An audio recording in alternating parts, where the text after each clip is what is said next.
La squadra locale del Vergati Sarmeola, in divisa rossonera, è in campo con Filippo Strenghetto alzatore, Pippo Maniero opposto, il capitano Marco Tasca e Fabio Tomasello schiacciatori, Federico Ursic e Gabriele Pavan centrali, Enrico Lanzoni libero. Il primo allenatore è Leandro Falcini, il secondo Matteo Bivi. La formazione ospite del Trentino Volley, in tenuta bianca, guidata da Andrea Burattini, schiera Andrea Gabbiani alzatore, Michele Morelli opposto, il capitano Michele Baratto e Tiziano Andreatta schiacciatori, Damiano Valsecchi e Michele Chiodega centrali, Sebastiano Tei libero.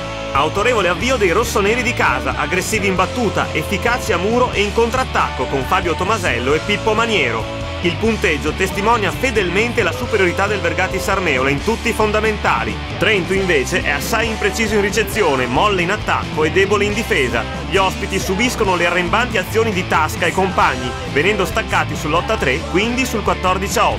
I padroni di casa imperversano da posto 2 col micidiale Pippo Maniero, autore di una serie di conclusioni potenti e precise anche da seconda linea che annichiliscono la difesa trentina. Coach Burattini cambia alzatore inserendo Gabriele Nelli per Andrea Gabbiani. I giovani del Trentino Volley danno un timido segnale di reazione murando un attacco di Tasca, ma la risposta del Vergati è immediata, ancora con l'ottimo Maniero.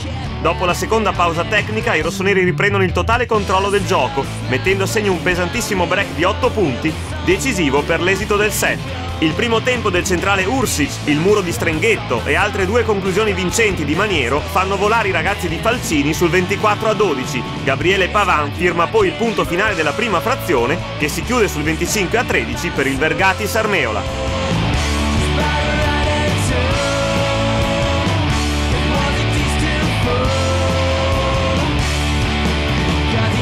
Dopo una breve fase interlocutoria, la ripresa vede confermato l'andamento del primo set. Grazie al servizio aggressivo di Tasca, alle bordate irresistibili di Maniero, sommate alle efficaci azioni dei centrali Pavan e Ursic, il Vergati Sarmeola fa il break, volando sul 10-3. Prima linea prende questa zona qua e questa, quella solita, ok? Quindi stringiamo, seconda linea. Ok? Ecco, facciamo attenzione a quella palla tesa che arriva qui in mezzo. Andrea Burattini dà fiducia alla banda Marco Santin, richiamando in panchina Michele Baratto. Gli ospiti provano a recuperare, migliorando in ricezione e trovando punti a muro col centrale Michele Chiodega. Trento si avvicina sul 13-8, ma i martelli del Sarmeola rimettono subito in corsa i padovani.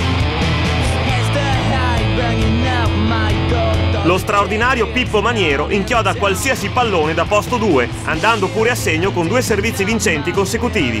I ragazzi di casa recuperano palle importanti in difesa, finalizzando in contrattacco con Tasca.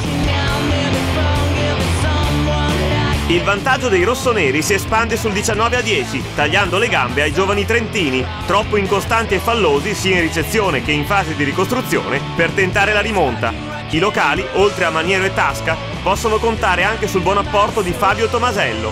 Gli ospiti riducono il gap sul 21-15 grazie ad alcuni errori del Sarmeola, ma Maniero e Tasca chiudono gli ultimi punti, fissando sul 25-18 il finale del secondo set.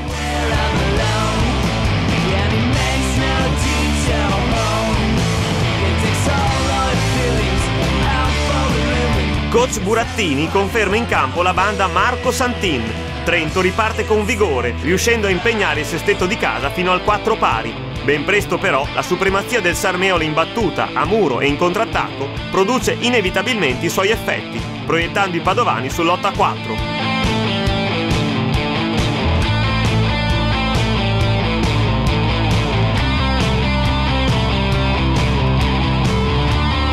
Massima assistenza sulla nostra battuta quando funziona, quelle palle vaganti che vanno verso la rete da chiudere immediatamente. Chiamiamo, facciamoci sentire e quelle vanno gestite al meglio. Okay? I locali mettono a profitto le utili indicazioni di coach Falcini, confermando la propria decisa superiorità in attacco con Maniero e Tasca trascinatori. Trento colpisce sporadicamente da posto 4 con Santin, ma i rossoneri giocano in scioltezza e rispondono colpo su colpo, mantenendo un comodo margine di 4-5 lunghezze fino al secondo timeout tecnico. Gli ospiti, demoralizzati, soffrono e sbagliano in ricezione, vedendo calare ulteriormente l'incisività dei loro attacchi. Il match non ha più nulla da dire. Maniero e Tomasello conducono agevolmente al traguardo il Vergati Sarmeola, che conquista nettamente la terza frazione per 25-15, facendo suo l'incontro.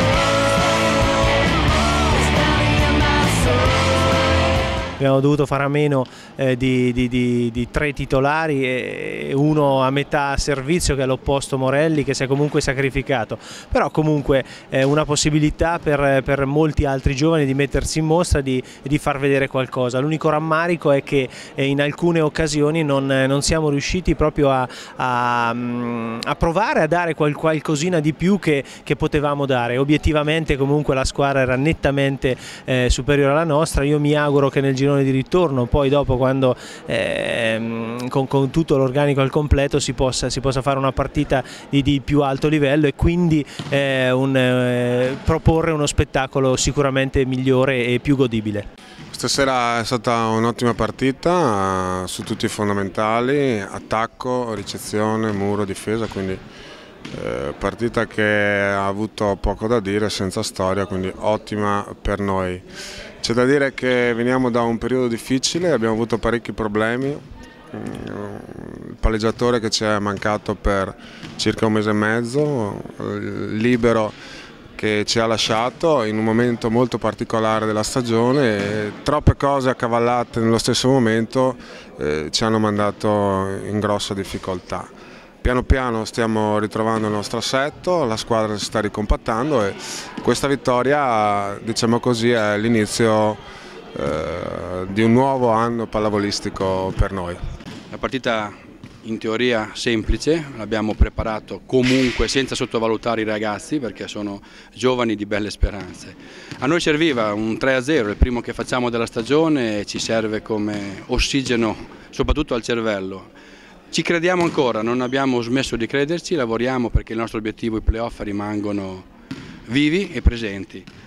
Anche sabato prossimo dovremo affrontare una terzultima, quartultima in classifica, e quindi è l'opportunità migliore per poter dire ce la giochiamo ancora con le prime 3 formazioni della classe. La sosta arriverà al momento giusto e poi comincerà il ritorno nel modo decisivo. Abbiamo avuto le nostre problematiche fisiche da risolvere, siamo riusciti a gestirle al meglio, ci si aspettava qualche risultato in più, purtroppo non è avvenuto per un insieme di cose. Chiudiamo il passato e ci prepariamo con la massima concentrazione per i prossimi impegni. Un saluto agli amici di InVolley. Sarmeola è partita anche quest'anno per cercare di fare il suo impegno sportivo nell'ambito della pallavolo e nell'ambito anche degli altri sport che vengono praticati qui a Sarmeola, sempre in seno all'Unione Sportiva Sarmeola, che sono il tennis tavolo e il judo e il calcio.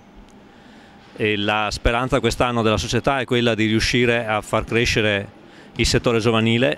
Noi puntiamo soprattutto su quello, non tanto per ottenere grandi risultati, ma per ottenere una crescita dei ragazzi sia dal punto di vista sportivo sia dal punto di vista umano. Gli obiettivi che ci siamo posti sono sostanzialmente questi.